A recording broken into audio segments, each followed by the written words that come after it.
based on that, when you talk about customers, what is the average need for an AMATAS customer? That's a very actually complicated question. I mean, excellent. I like that. Yeah, because I'm not trying to make it difficult to answer. I'm just saying that, it really depends.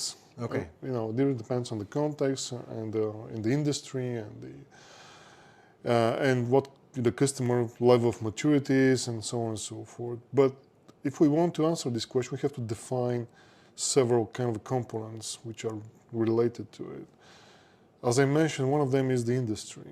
Okay. We know from fact that you have more targeted industries than others. And it cannot make sense, isn't it? I mean, because if you concentrate data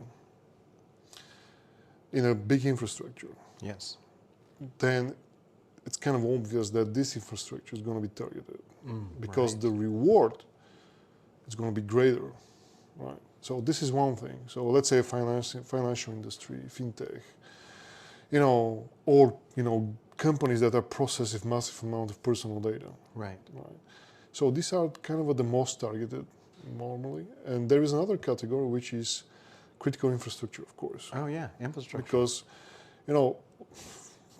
many people probably realize that, we are totally dependent on digital technology. Yes. So all these systems are operated and managed by these technologies. And if you compromise them, obviously this infrastructure is exposed to a specific type of risks, and of course the consequences are far much more, let's say, difficult and difficult to handle, and also, let's say, impactful for a lot of people. Right. Now, and the problem with this is that, and kind of making here a specific point to this, is that critical infrastructure, but not only that, because when you say critical infrastructure, most people believe, let's say, power plants and nuclear facilities and stuff like that. Right. Which is true, of course. These are the main stuff. But if you think of more smaller things that are kind of, let's say,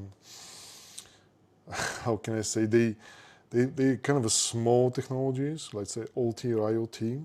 But if you combine them and kind of create, let's say, an infrastructure based on them, this is also critical in many ways. Oh, good point. So, it may be some kind of a sensor, which, what's going to happen if you just attack this sensor? Well, if we're talking about just the sensor itself, yeah, it's not really that problematic, but think of this in the context of, something that actually it's made of this, let's say thousands and thousands of sensors and connected together. Right.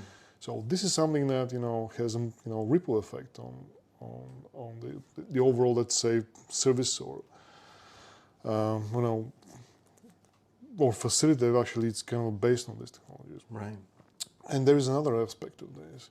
Even if we are talking about something like, say, something small, the difference between having just a computer in front of being hacked and this technology being compromised, the result can be very different in terms of, let's say, if we're talking about medical device, for example, or something that manages, let's say, traffic lights, right, or stuff like that, somebody can die, basically, and we know that it already happened, and it happens all the time. So if a medical device gets compromised, a person may lose his life. So if you hack your computer, you're not going to die. So it's completely different, let's say, problem that you need to tackle. So you see, it's not just about the large scale, big stuff that everybody can see, understand conceptually, but we are so dependent on different small things in our societies that if you compromise those little things simultaneously, right, you can have a greater impact on a lot of other things. Right. Moreover, from previous, let's say, some years ago, we know for a fact that if you compromise many of these kind of technologies like that, and you can use them for bigger attacks and to compromise other systems and so on. So like a launch pad. Yeah, for example, Mirai botnet. This is a typical example for that, which is primarily made of IoT devices, smart fridges, CCTV systems, and so on and so forth. Right. So this is just a small example. Okay. So going back, from this U-turn, so about the industry. So it's important to remember that everything has to have a context. But we have this kind of industry that are mostly targeted. And there is another example which doesn't fit there. It's kind of healthcare. Oh, yes. Hospitals. Hospitals and other facilities like that. We just recently had an example in Europe for a massive data hack on multiple hospitals in Europe. Oh, right. Okay. It can be devastating. Right. Absolutely. But they targeted because the impact, first of all, it's very high. And secondly, they are kind of a low-hanging fruit most of the time. Right.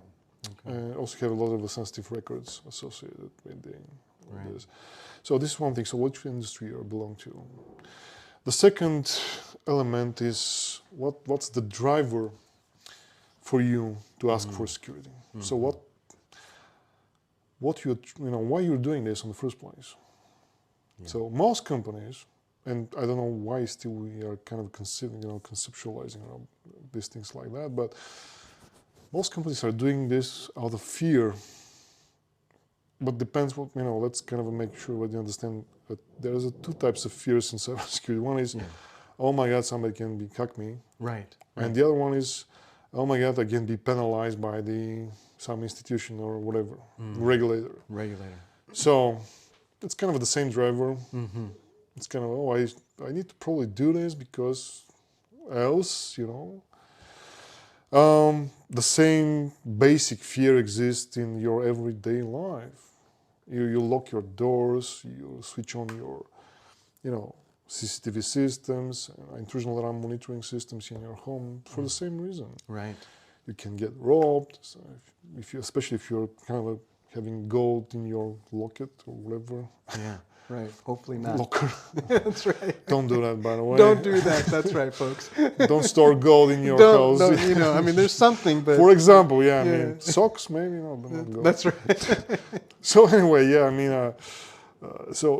and this kind of easy to understand thing, really. This is just a primal type of thing, I'm just afraid something goes wrong, sideways.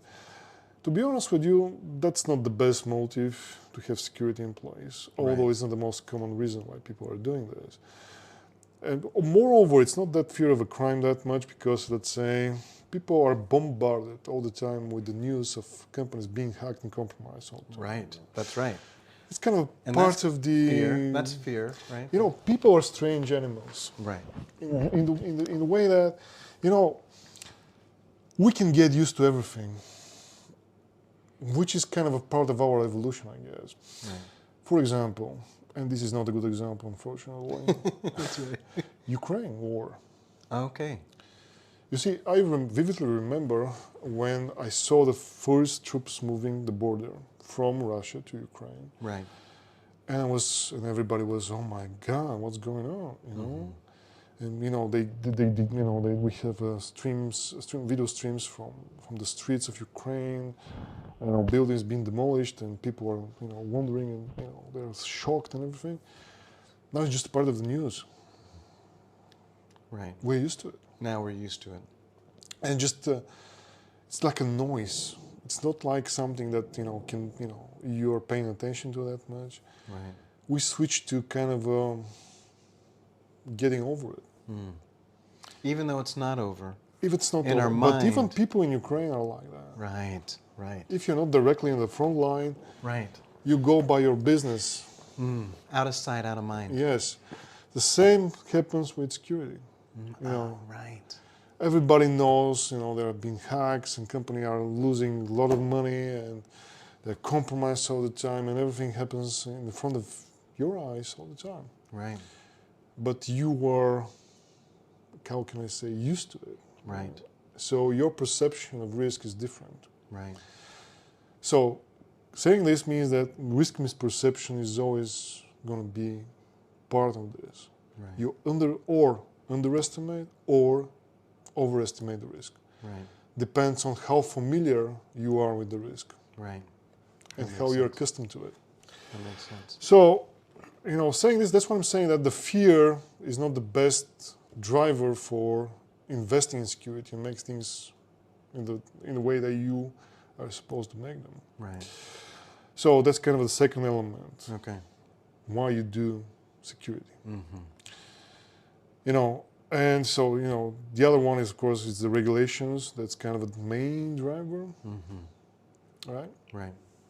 And the third element is because you think strategically. Okay. Right. Let me put it this way. If you believe having a business running on computers and stuff, right, whatever technology you can imagine, doesn't really matter. Everything is in the net, in the internet, everything connected, everything is digitalized. Right. Well, this of course doesn't apply to miners and people that's selling vegetables on the market. I mean, probably they can survive without computers. And Yes, that's right. or agriculture, for example. You know, your cows don't need ChatGPT. That's right. That's right. They need just somebody to go there and do, do their job, right? That's right. You know, there is no such thing like a shepherd GPT or That's right. whatever. Horses. So, you know, aside from this, of course, you know, type of businesses, every business that runs on computer, if you believe that you will be on the market without understanding the importance of cybersecurity, you don't belong into the future. That's pretty much obvious to me. Right. But this should not be kind of part of this fear-mongering game. Right. I hate this type of game. We should not try to scare people. Do you know what's going to happen with you if you don't invest in security? No, come on, just a sec. So the third element is strategically understanding the importance and the value of cybersecurity. Okay. And this is the main reason why companies should invest in this. But again, in the future, business without cybersecurity is impossible. Right. Simply will not be able to exist on the market. Not because somebody may have, oh, well, this is kind of obvious observation, but because you will not be able to compete on the market properly. Right. You know, it's kind of a very simple, if you think of it. Absolutely. It's very straightforward. Which customer is gonna trust you if you don't provide protection to their data, for example? What's gonna be like this? What's gonna be this kind of a creature? Oh, I don't care about my data. Maybe we have people like that. I don't know. But probably this is not your target customer. That's right. I've not seen them. I'm not sure about that. Could be. If this is your target market, that's right. Oh, go for it. I mean, that's right. Try to find people that don't care about the data and their money and their well-being or whatever. Maybe people like this exist, of course. That's right. So, cybersecurity is strategic investment. Okay. It actually makes your business more agile, more adapted, more competitive, and more successful overall. Okay. So, this is my favorite type of customers. Excellent. These are the customers that I'm trying to work with. Perfect. And they need this. Yeah, and they, they realize that, this is not just a number in Excel spreadsheet, presented to the board or in a PowerPoint, part of a budget figure or whatever. It's something that drives the business forward. Right. And makes it successful at the end. That's what cybersecurity is. Excellent. I love that. By the way, have you subscribed to Tech Talk, Tony? We're going to talk with leaders just like Boris and understand strategy, information, business, and of course, leadership.